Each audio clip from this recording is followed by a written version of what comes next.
Bismillahirrahmanirrahim. Assalamualaikum warahmatullahi wabarakatuh.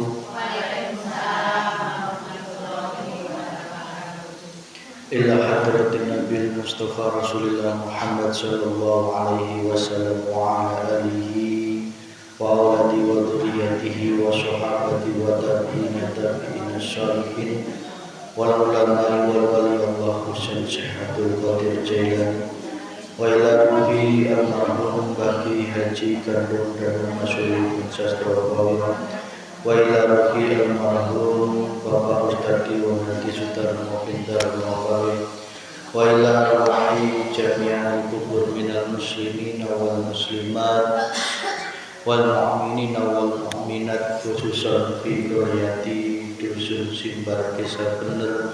Allahumma ghfir lahum warhamhum wa'afihi wa'firhum. Al-Fatihah. A'udzu billahi minasyaitonir rajim. Bismillahirrahmanirrahim. Lillahi rabbil alamin arrahmanir rahim maliki yaumiddin. Qul wa iyyaka nasta'in ihdinas siratal mustaqim siratal ladzina an'amta 'alaihim ghairil maghdubi 'alaihim waladdallin. Bismillahirrahmanirrahim. Alhamdulillahi rabbil alamin. Alhamdulillahi ala nikmatil iman. Alhamdulillahi ala nikmatil islam. Asyhadu an la ilaha illallah wa asyhadu anna Muhammadar Rasulullah. Allahumma shalli ala sayyidina Muhammadin wa ala ali sayyidina Muhammad sallallahu alaihi wasallam. Yang dimuliakan Allah, ibu-ibu jamaah pengajian Selasa sore, yang alhamdulillah Allah masih memberikan kita ridhonya, karunia-Nya, sehingga pada kesempatan sore ini urang sadayana tiasa ngarumpul ngariung dina Masjid Baitul Hikmah. Ya alhamdulillah dalam keadaan yang baik, yang sehat, sehingga kita dapat thalabul ilmi kembali aktif. Sempat terjeda seminggu karena ada acara, sehingga mohon maaf pertemuan Selasa kemarin terpaksa ditunda. Sehingga pada kesempatan yang baik ini mari kita manfaatkan kembali untuk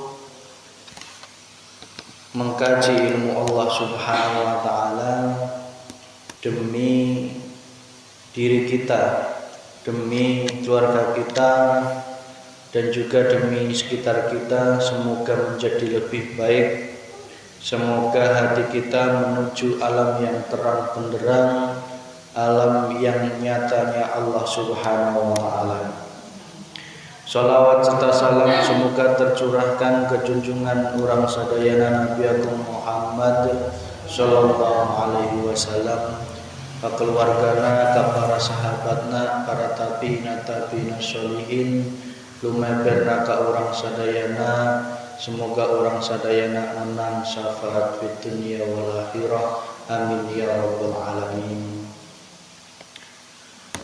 Semakin hati kita menyelami lautan makrifat kepada Allah, semakin lebur diri, semakin lebur apa yang nyata, yang kita selama ini anggap nyata, ternyata semua itu adalah suatu kefanaan.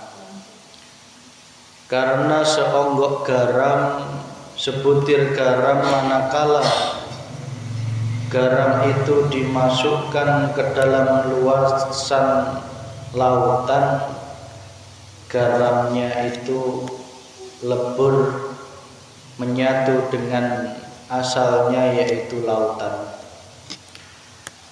Kita pun sama, ibarat garam yang diciptakan asal dari lautan, kita diwajibkan untuk kembali ke lautan. Yang asalnya dari Allah kembali kepada Allah.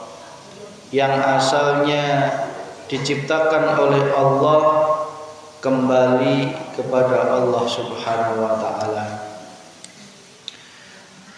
Roh kita, jasmani kita, semua asalnya dari Allah. Dan Allah memerintahkan kita untuk kembali kepadanya saat ini juga. Tidak menunggu nanti ketika sakaratul maut, tidak menunggu Allah menjemput, tidak menunggu Allah memisahkan antara ruh dengan jasmani kita. Tetapi kewajiban untuk inna lillahi wa inna ilaihi rajiun adalah mulai detik ini, mulai dari kita lahir, mulai dari kita akil balik, kita sudah diwajibkan untuk kembali kepada Allah Subhanahu wa taala. Hal itu tidak akan terjadi manakala kita tidak tahu jalannya, kita tidak tahu caranya, kita tidak memiliki kendaraannya, kita tidak mengerti alamatnya Allah Subhanahu wa taala. Ibarat orang erek lempang kudu aya jalanna lin Bu. Erek ke Solo kudu lewat jalan ya. Baik jalan darat maupun udara itu pun juga jalan.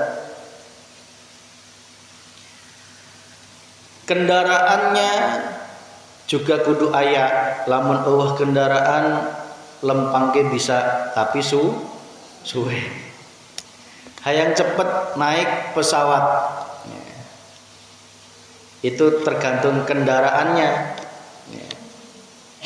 Kalau kendaraannya semakin canggih, maka waktu tibanya semakin singkat.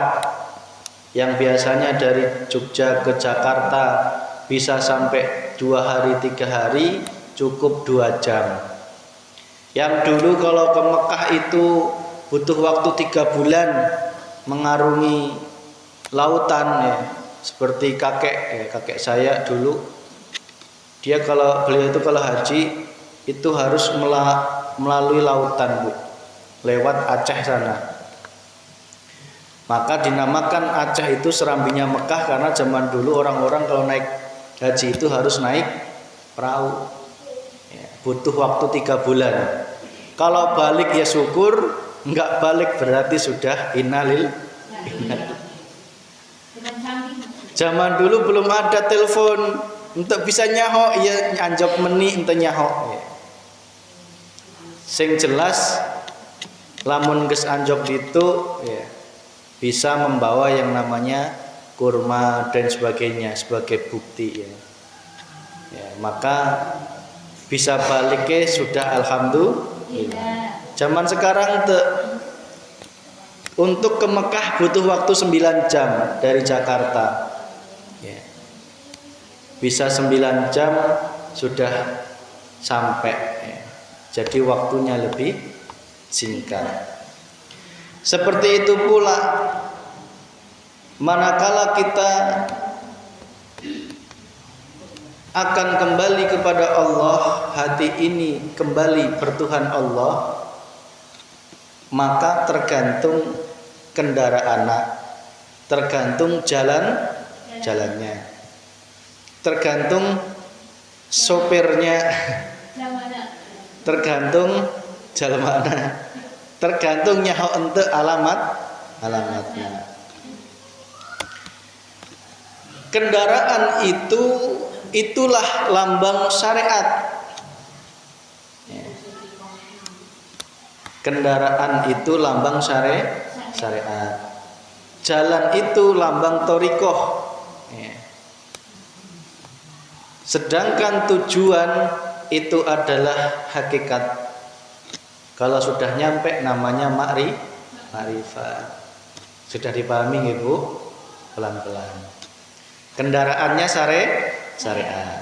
Contoh, Mas Vicky katakanlah punya kendaraan. Kendaraannya kalau cuman diparkir di depan rumah, kira-kira bermanfaat enggak? Enggak. Pajakanan bijil, servis bijil. Ya. Sama aja Bu, manakala sholat kita, zikir kita, ya, ngaji kita, manakala tidak mengerti hakikatnya, tidak mengerti jalannya menuju Allah, maka ibarat sholat dohir kita itu hanya diibaratkan mobil yang terparkir di depan imam. Tidak akan pernah bisa menjumpai Allah. Ya. Dalam sholatnya, dalam puasanya, dalam hajinya sekalipun tidak akan pernah bisa ketemu Gusti Allah. Kenapa?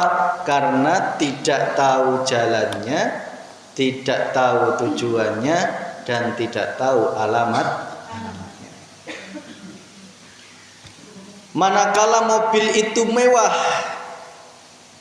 syariatnya bagus, ya, laku zahirnya bagus, ya. Kalau perlu zikir sehari itu 10.000 kali, ya. Puasa rajin, tetapi tidak dingelmoni nyaho Bu, tidak diilmuan, ya. Itu akan menjadi laku dohir saja, tidak akan bisa memperbaiki perilaku hati karena tidak dingilmoni. Sundane namanya dingilmoni itu ya.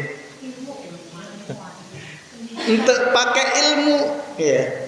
Ilmu untuk bermakrifat kepada Allah. Padahal yang namanya kendaraan yang bagus itu sudah baik, pertahankan, ya. Kalau yang tiap hari sudah berzikir 10.000 jahar maupun sirnya, mungkin 1.000, 10.000, lanjutkan sholatnya dan sebagainya. Tetapi wajib hukumnya disempurnakan dengan ilmu hakikat makrifat menuju Gusti Allah, agar mobilnya yang mewah itu tidak hanya terparkir di depan rumah. Kemudian ketika kita sudah paham ke sini, agar mobil itu bisa bertemu dengan Mbak Desi, ya, Mbak Desi, ya, berarti kudunya hok alamatna, kudunya hok sifatna, ciri-cirina, anget luwih cepet deui aya nu nganterkeun cek Sunan online paket. Bagaimana kita akan pernah ketemu dengan Allah manakala kita tidak akan pernah mempelajari ilmu bagaimana untuk wusul kepada Allah? Selamanya tauhid kita akan hanya berhenti di tauhid la ilaha illallah, hanya sebatas nama.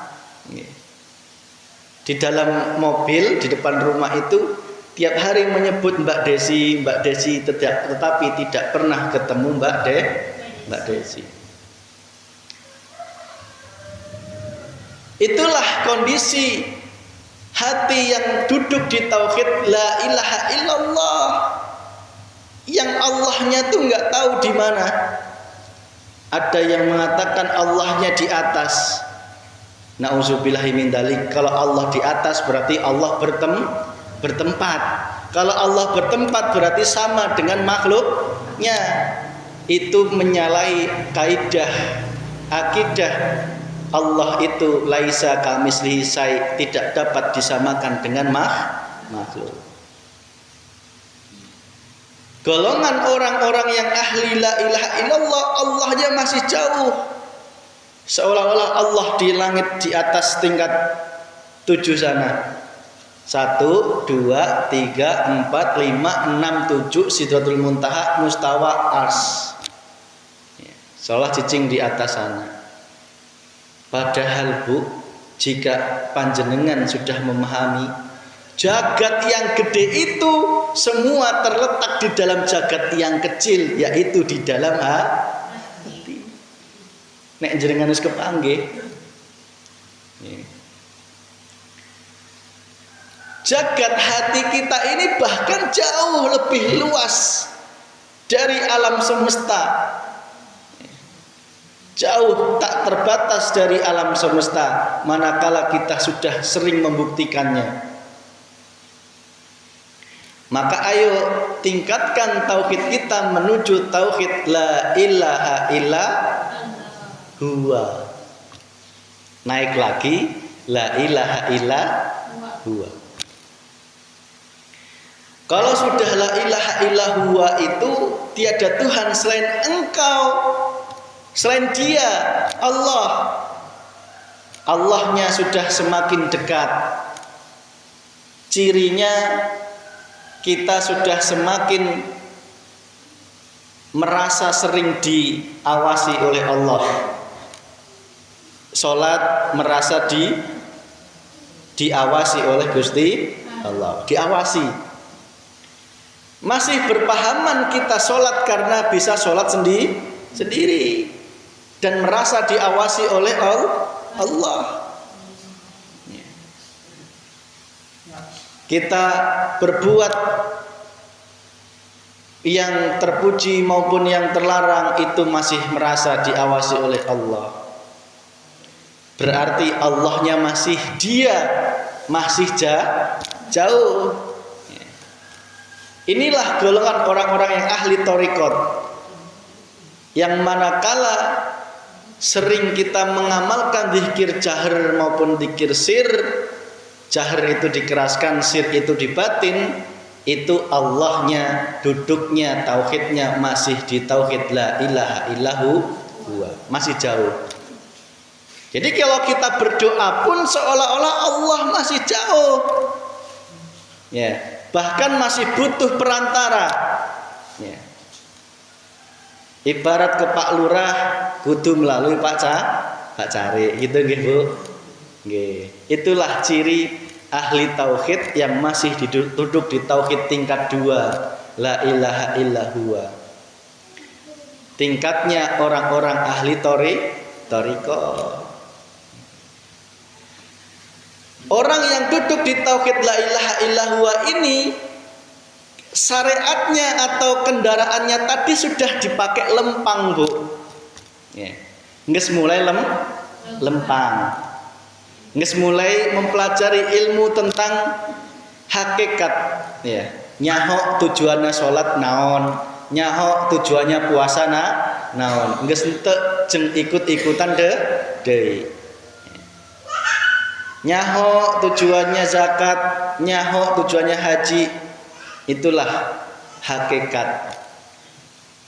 Orang yang duduk di tauhid la ilaha illallah ini kendaraannya sudah dipakai untuk jalan menuju Allah Subhanahu wa taala. Tapi can anjok. Agar kita bisa berjalan mobil ini, syaratnya apa? Kita butuh yang namanya guru pembimbing. Ya. Lamun ayak nu untuk bimbing hese, contoh ibu-ibu, lamun erek masak, bar itu ayak mematahan lin, mesti ayak luweh tereh daripada mencoba sendiri. Contoh, saya mau ke rumahnya, katakanlah Bapung. Ya. Sedangkan saya katakanlah belum pernah mengerti rumahnya Bapung. Tetapi kalau saya diantar oleh orang, katakanlah siapa yang pernah tahu rumahnya Bapung, luwih tereh ente. Itu. Maka bersyukurlah manakala kita diberikan oleh Allah seorang warid, seorang guru pembimbing hati kita menuju Allah Subhanahu wa taala. Jalan yang dilalui oleh kendaraan tadi namanya thariqah. Apa thariqahnya Rasulullah? Innallaha huwa rabbi wa rabbukum fa'budu hadza siratum mustaqim. Dialah Allah Rabbi, Tuhanku, wa rabbukum, Tuhanmu semua. Fa'budu, maka beribadahlah kepadanya, itulah jalan yang lurus. Thariqahnya Kanjeng Nabi, jalannya Kanjeng Nabi menuju Allah itu adalah semua laku zahir. Tidak hanya wujudnya sholat, zakat, puasa, naik haji, tetapi semua wujudnya laku zahir itu dijadikan jalan Rasulullah untuk bertemu Allah Subhanahu wa ta'ala. Ibu-ibunya tak tanya di situ ayat Allah ente. Ibu-ibu masa ayat Allah, ayat Allah tidak hanya ada di masjid, Allah tidak hanya ada di Mekah, tetapi semua tidak ada satupun tempat yang tidak dipenuhi oleh Allah. Tidak ada satupun tempat yang tidak luput dari Allah Subhanahu wa ta'ala. Di dalam masalah ada Allah, di dalam kenikmatan ada Allah, di dalam ketaatan adalah Allah, di dalam musibah, maksiat dan bala pun semua tetap yang berperan hanya Allah.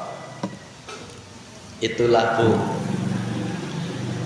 Maka pertanyaannya, bagaimana cara agar laku zahir kita apapun, baik nyangkul, baik melak sabrang, baik naon deui ibu-ibu biasana? Ibu-ibu non nyetrika, ngepel, semua itu adalah jalan menuju makrifat kepada Allah Subhanahu wa ta'ala. Guys, mobilnya tadi geus mulai lewat nggih Bu? Ya, mobilnya sudah mulai lewat digunakan.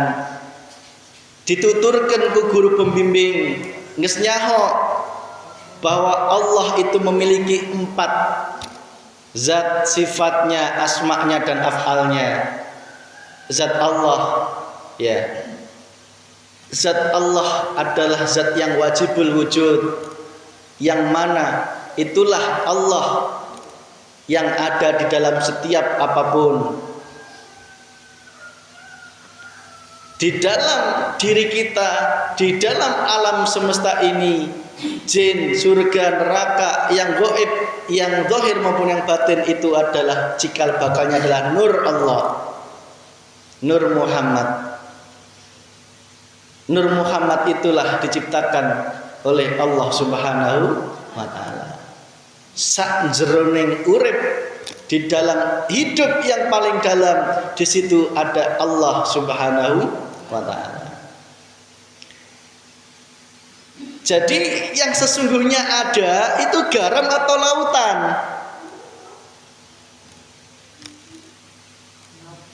Lautan. Karena yang ada itulah laut. Garam itu hanya diadakan. Sama kita, alam semesta, donya, brono, harta, tahta, wanita, semua itu adalah makhluknya Gusti Allah. Sifat wajibnya makhluk itu adalah Adam, yang artinya fana. Sifat wajibnya Allah adalah wujud, yang artinya yang ada hanya satu, yaitu Allah Subhanahu wa ta'ala. Jadi Allah itu nggak pernah lepas dari kita sedetik pun. Di dalam obahnya itu apa Bu? Di dalam mengalirnya darah, di dalam hembusan nafas kita, di dalam tidurnya kita, di dalam berjalannya kita, semua itu Allah yang memerankan. Karena apa? Tidak mungkin sesuatu yang tidak ada itu bisa berperan. Tadi makhluk sifatnya apa? Tidak ada. Mungguh Gusti Allah, makhluk itu tidak ada. Tidak mungkin sesuatu yang tidak ada mampu untuk berperan. karena yang berperan adalah yang maha ada, yaitu Gusti Allah. Sifatnya Allah ada 20. Asma'nya Allah adalah meliputi semua nama yang ada di alam semesta. Af'alnya Allah juga meliputi semua pergerakan di alam semesta. Turunnya hujan itu pun yang menggerakkan Gusti Allah. Tidak boleh hati mengira, menuduh bahwa terangnya hujan itu karena manusia, karena jin. Tidak bisa. Karena apa? Karena itu pun hanya diberikan kekuatan oleh Allah Subhanahu wa ta'ala. Bahkan mohon maaf, malaikat sekalipun kalau tidak diberikan karunia dan kekuatan oleh Allah, tidak bisa untuk mencabut nyawa, tidak bisa untuk memberikan rezeki, karena sifat yang mutlak, yang maha berkuasa hanya dimiliki Allah Subhanahu wa ta'ala. Maka iman kita harus duduk di situ. Ketika kita sudah nyaho, ya, sudah lempang, gunakanlah terus zikir az-zikru sirul asrar, zikir yang terus melihat Allahnya dalam setiap apapun. Itulah kunci agar kita bisa dekat dengan Allah Subhanahu wa ta'ala. Manakala engkau terus menggelorakan zikir sirul asrar yang sering kita sampaikan, maka hati engkau akan didudukan oleh Allah di tauhid la ilaha illa anta. Anta itu deket, Bu. Anta itu engkau, deket ya, kayak saya dengan jenengan. Allahnya sudah semakin terasa dekat. Kalau tadi la ilaha illallah, Allahnya masih jauh nggih. Kalau kita sholat seolah-olah Allahnya jauh mengamati kita, gitu nggih. Kalau la ilaha illallah pun sama, semakin dekat. La ilaha illa anta, sudah merasa Allahnya sangat dekat. Tetapi masih belum lebur, masih ada pengakuan diri, masih ada keakuan diri. Masih merasa aku yang sholat, aku yang zakat, aku yang puasa, aku yang ceramah masih muncul. Itulah tauhid la ilaha illa anta.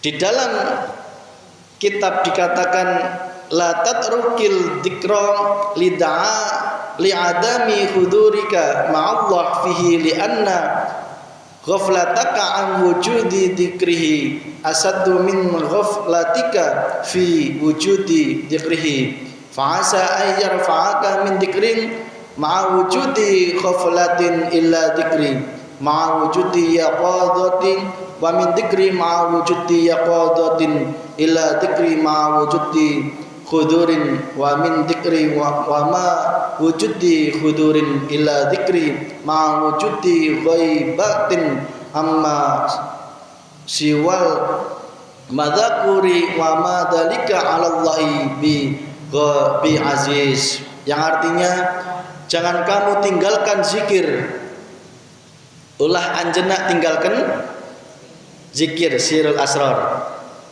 zikir yang tidak lagi menyebut nama, tidak lagi ada suaranya, tidak lagi di batin, tetapi zikir rasa, zikir sadar, menyadari bahwa semua yang berperan hanyalah Gusti Allah.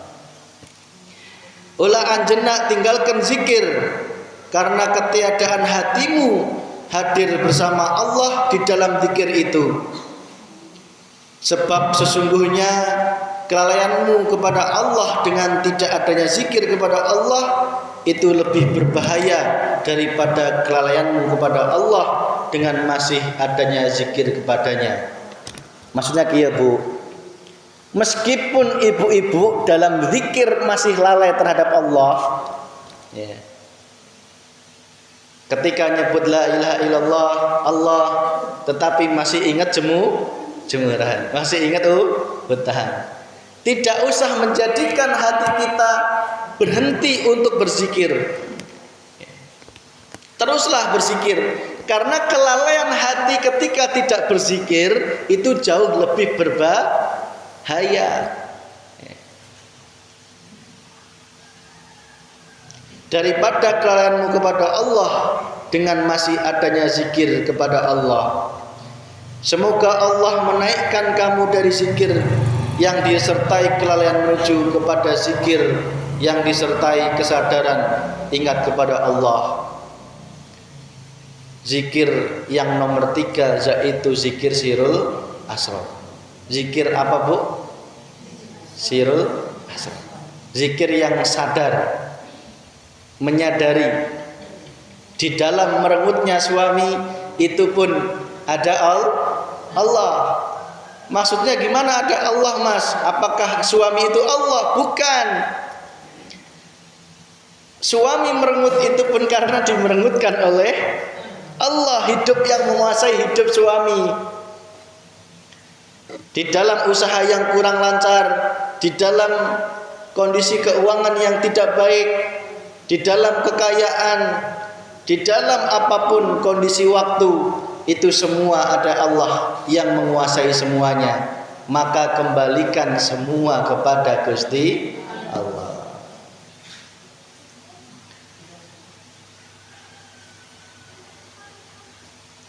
Kemudian di dalam surat Al-Asr Allah mengatakan wal asri innal insana lafi khusr.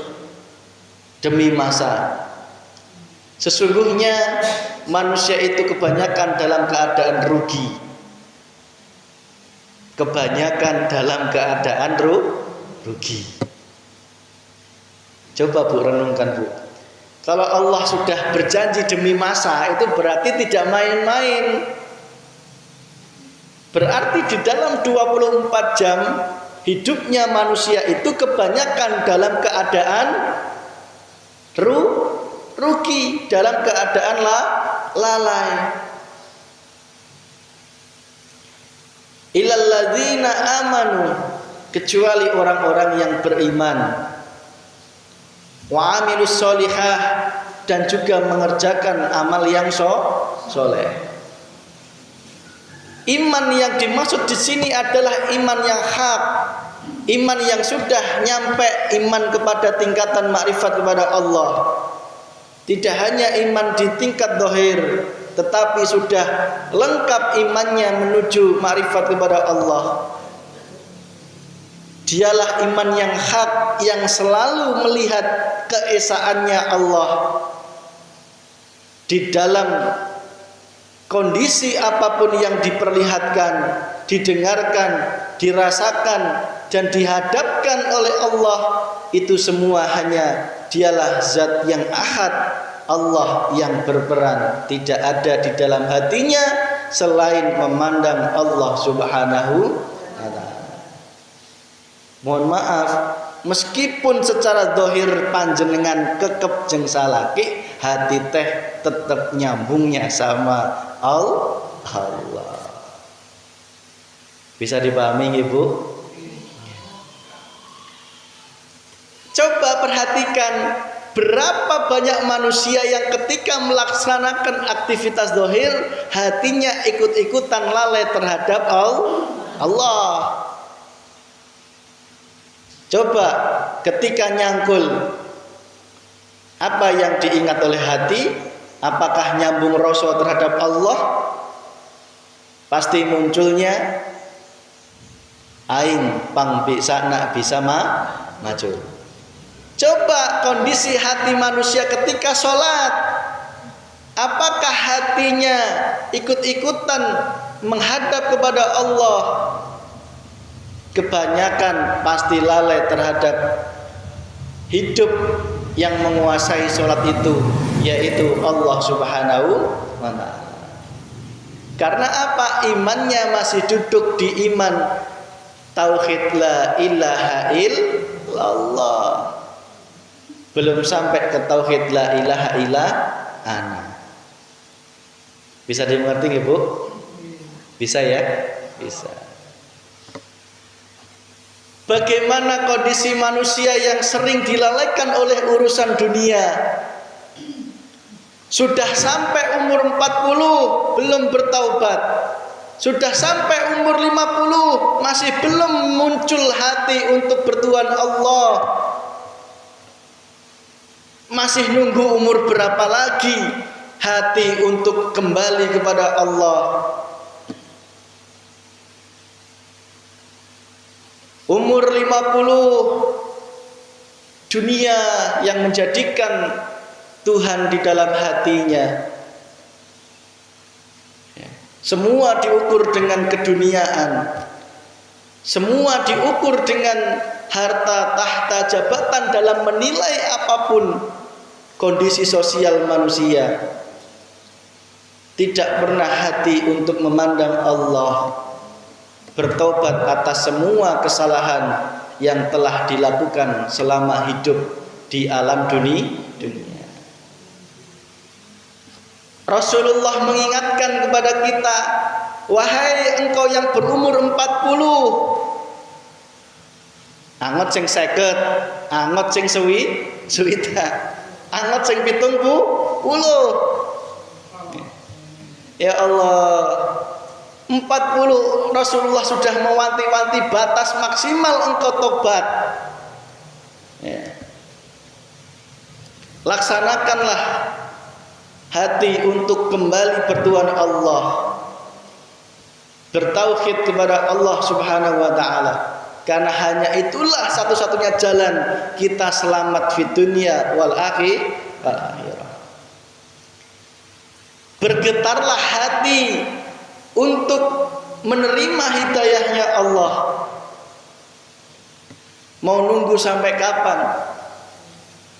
Kita mungkin bisa menjawab umur kita berapa? 50, 55, 40. Tetapi manakala ditanya mau sampai kapan umur panjenengan, tidak ada satupun yang bisa menjawab. Nggih Bu? Gitu nggih Bu?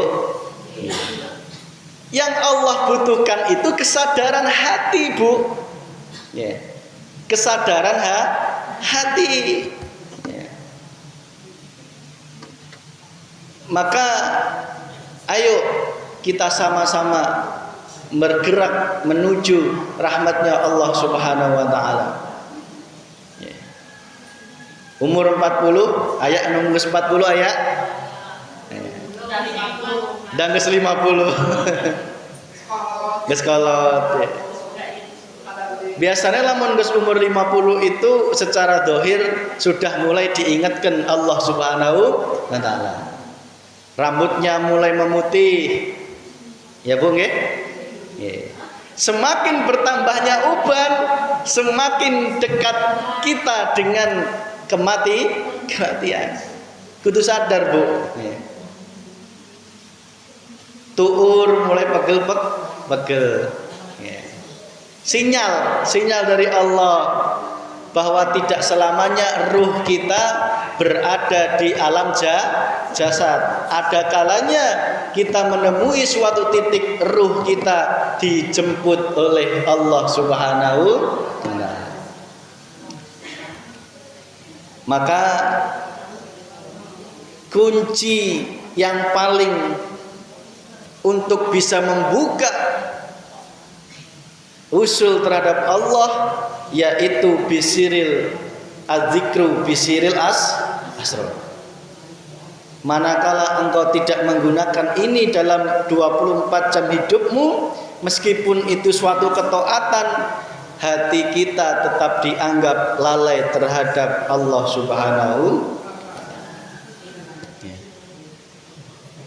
Kunci agar kita bisa selalu makrifat, terus gemakan siril asrar, zikir tingkat 3 yang sudah tidak lagi jahar maupun sir, tetapi zikir yang selalu hidup hati kita merasakan hidupnya Allah Subhanahu wa taala.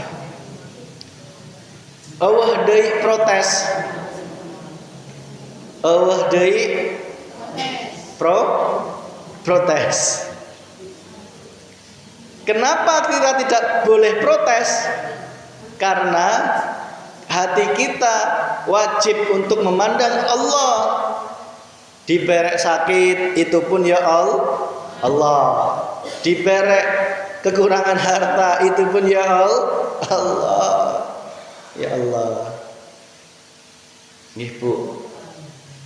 Tolong. Waktu tidak lama lagi Bu. Ya. Waktu tidak lama, hidup di dunia tidak lama, ada batasnya. Tolong kami minta segeralah engkau kembali kepada Allah sebelum tahun 2025. Sebelum tahun 2025 wajib kita untuk full bermakrifat kepada Allah Subhanahu wa taala. Kenapa 2025? Ya. Karena isyarah dari Allah ya, agar kita lekas-lekaslah kiamat secara kenafsuan dunia itu terjadi ya, sebelum kiamat kubro itu terjadi ya. Maka kiamatkanlah dulu hati kita dari syahwatudun dunia. Kiamatkanlah hati kita dari pengakuan diri aing nupang bisana, aing pang hebatna, aing pang bisana, merasa semua muncul kekuatan dari diri. Itu babat habis Bu. Kiamatkanlah, hancurkanlah semua itu sehancur-hancurnya agar kita bisa menuju alam akhirat, alam ketuhanan, alam yang hanya bertuhan Allah Subhanahu wa taala. Mas, apa berarti saya harus bangkrut? Apa saya harus enggak cari uang lagi, meninggalkan anak istri? Bukan. Maksud saya bukan itu. Tetaplah engkau bergelut dengan dunia, tetapi hati kita kiamat dari semua selain Allah Subhanahu wa taala. Itulah al-akhyar. Al-akhyar itu sesuatu selain Gusti Allah. Apa itu? Surga, neraka. Jangan engkau masukkan dalam hatimu. Donya, brono, anak, jabatan dan lain sebagainya. Itu semua al-akhyar. Itu semua nurullah, cahaya yang sangat menyilaukan, yang menutupi kita untuk bisa mengenal Allah Subhanahu wa taala. Maka yang ada, hati kita adalah Rahman dan Rahim. Yang ada hanyalah kasih sayang. Kepada anak kasih sayang. Kepada istri yang merengut pun juga tetap kasih sayang. Kepada suami yang merengut pun juga kasih. Karena apa? Hati kita sudah melihat Allahnya, makhluknya sudah entek kajele. Ya. Secara hati makhluk nangges entek kajele. Ya. Itulah kondisi hati yang makrifat, adalah hati yang semakin kasih sayang terhadap sesama. Bu, yang namanya kiamat itu tiba-tiba nggih? Ya, enggak ada yang tahu ya. Rasulullah mengisyaratkan, bahkan aku pun tidak tahu kapan terjadi. Itu maksudnya apa? Sesuatu yang menggoncangkan hati itu pasti terjadinya adalah tiba-tiba. Baik itu berupa sakit jasmani, sakit rohani, suatu musibah. Karena apa? Hati kita yang tidak lekas-lekas untuk membuang semua al-akhyar itu, semua cinta kita terhadap dunia, cinta kita terhadap selain Allah Subhanahu wa taala. Kadang lucu Bu. Allah itu kadang lucu. Ketika satu titik hati aja mulai mencintai, contoh istri katakanlah, itu Allah langsung menegurnya lucu. Ya. Dibuatlah suatu problema, ya, paseak cek Sundane ya. Itu untuk apa? Menyadarkan, mengerem hati kita untuk jangan mencintai istri melebihi cintamu terhadap Allah. Jadi bagi orang yang bisa mengambil pelajaran, Kita kadang diperankan oleh Allah pasya jeung suami itu untuk menyadarkan ya. Kalau kita terus berkasih mesra ya, romantis terus, nanti cinta kita itu akan kebablasan terhadap makhluk. Maka kadang dibikin pasya itu adalah cara Allah untuk apa? Untuk dibumbuan ya, untuk ngerem agar kita tidak melebihi cinta kita terhadap Allah Subhanahu wa taala. Saya sering mengalami gitu, tak teliti itu ya. Ketika kadang kita kebablasan ya, memandang makhluknya yang harusnya memandang Allahnya dalam istri kita, kebablasan mencintai makhluk, langsung dibikin kiamat tadi, ya. Apa artinya? Permasalahan dalam rumah tangga. Tetapi kalau kita cepat kembali sadar, oh ini semua bentuk kasih sayangnya Gusti Allah. Enak nggih Bu? Iya. Beda ya. Kalau orang yang sudah disinari cahaya ma'rifat, dihadapkan seperti itu, langsung yang dilihat adalah Allah ya. Apalagi kalau istrinya atau pasangan kita sama-sama memahami ilmu ini Bu. Enak, cepet ya. Cepet waras, cepet sama-sama sadar. Beda lamun katakanlah ibu nak atau bapak nak salah siji nu nyahok, nu siji encan, ya enggak sampai nyambung Pak. Ya, istrinya bisa melihat Allahnya, suaminya encan bisa melihat Allahnya. Yang spasya wae, merengut wae, dendam wae. Kita yang ngerti. Tapi di sana masalah hati belum terselesaikan. Bedanya itu. Beda ya Bu nggih? Kalau kita langsung tersegelat kembali ke Allah, artinya segera terselesaikan. Kalau di suami itu masih muncul apa? Bededek ya. Masih muncul bededek. Kelihatannya diem tetapi masih menyimpan masalah.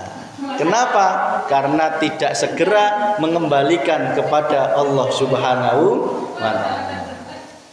Itu Bu, terakhir sebagai ayat ya, kami menyampaikan ya ayyuhalladzina amanu udzukurullah dzikron katsiron.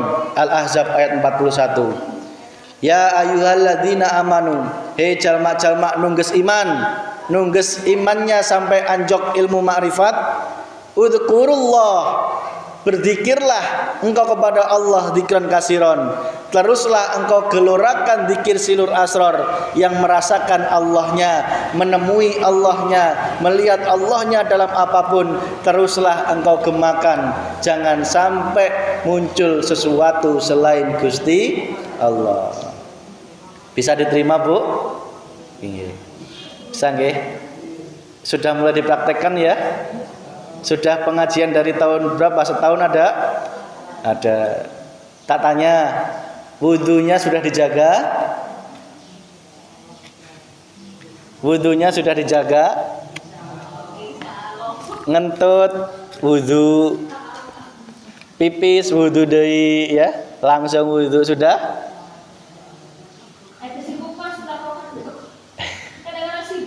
Kalau terbawa sibuk sinuman tanggung nggak apa-apa. Ketika ingat segera wudu. Jadi wudunya tidak hanya nunggu pas mau sholat ya, tetapi selalu tersambung. Itulah amaliyah para kekasih Allah. Artinya apa Bu? Manakala hati kita muncul suatu najis, kok tiba-tiba aing sewot, segera wudu. Wuduna hati untuk pakai cai, tetapi pakai sadar kepada Gusti Allah. Tereh sadar, artinya tereh wudu deui. Lamun tas sewot, segera tereh wudu, artinya kembali kepada Allah Subhanahu. Aing tiba-tiba udah kerasa ngobrol ghibah, itu namanya ngentutnya hati. Artinya kudu segera wuduin. Segera kembali ingat, astagfirullahaladzim, ampun ya Allah. Bedanya di situ ya. Kalau engkau sudah menjaga wudu zahir, wudu batin sudah otomatis. Kok muncul tiba-tiba pang aing-aing nak, Lamun tak aing nu masak ieu moal bisa seenak ieu. Astagfirullah. Itu segera istighfar. Beda ya, Bu? Harus beda dong antara zaman gelap gulita dengan zaman yang semakin terang benderang, harus ada beda. Ibu-ibu lamun kamarnya poek, tiba-tiba diceklekan lampu, kira-kira poekna hilang tuh? Hilang. Kemana itu poekna? Ruangan, kan gelap ya, dicaangkan. Itu poekna kemana? Kemana? Aneh ya. Poek gelap dicaangkan jadi caang. Poekna kemana?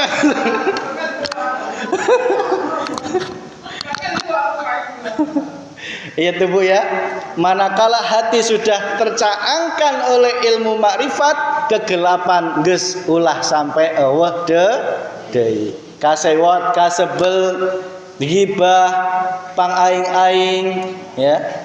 Itu semua sudah sirna dari jagatnya hati yang tadinya gelap gulita. Tak tanya yang kedua, puasana geus jalan can? Alhamdulillah. Aya nu puasa naon, puasa weton aya? Aya. Leuheung. Mas, saya kuatnya puasa sepas Ramadan saja. Enggak apa-apa, saya tidak mempermasalahkan. Yang penting hati selalu sadar 24 jam hidup dalam keadaan puasa. Artinya apa? Tidak memakan dari sesuatu selain Allah Subhanahu wa taala. Hitung Ibu. Jadi wudunya dijaga, puasanya dijaga. Itu apa yang dapat kami sampaikan ya. Sebagai kajian pada Selasa sore ini, semoga kita diberikan oleh Allah hidayah, kekuatan, diberikan oleh Allah karunia. Jadi mohon maaf manakala panjenengan sudah bisa merasakan nikmatnya berjumpa Allah di setiap apapun ya. Di setiap apapun engkau bahkan tidak akan lagi silau terhadap apapun ya, tidak akan silau lagi. Cirinya itu. Mohon maaf, kebanyakan manusia kalau mohon maaf nggih, kalau ke tanah suci silau ya. Seolah-olah Allah hanya di sana ya. Nggih. Tetapi ketika engkau sudah bisa bertemu Allah, di sana pun ya seneng, di sini pun juga sudah seneng. Sama saja. Di sana juga ada tanah suci, di hati kita juga ada tanah suci. Jadi kenikmatannya itu sama, ya. Tidak ada bedanya. Jadi tidak lagi melihat makhluknya itu semua, yang kita lihat tetap berjumpaan dengan Allah Subhanahu wa taala. Di dalam mumetnya enggak punya duit, itu pun ya ada Allah. Padha wae Bu, sifat manusia kalau enggak punya duit tetap mumet, tetapi hati jangan ikut-ikutan mumet. Biarkan otak yang mumet mikir utang sana sini, mikir bayar sana sini, tetapi hati tetap sibuk semua yang memerankan Gusti Allah. Aduh, kita nggih Bu nggih. Alhamdulillah. Ini mudah mulai sibuk bantu ya ibu-ibunya ya. Alhamdulillah ya. Kita dukung, semoga hajat siapapun yang hajat ya semoga lancar, kita doakan. Kita doakan siapapun yang hajat semoga diberikan lancar, suksesan, dan kita semua diberikan kesehatan lahir dan batin, diberikan istiqomah di jalan Allah Subhanahu wa taala. Demikian marilah kita berdoa. Rabbana atina fid dunya hasanah wa fil akhirati hasanah wa qina adzabannar. Walhamdulillahirabbil alamin. Fatihah.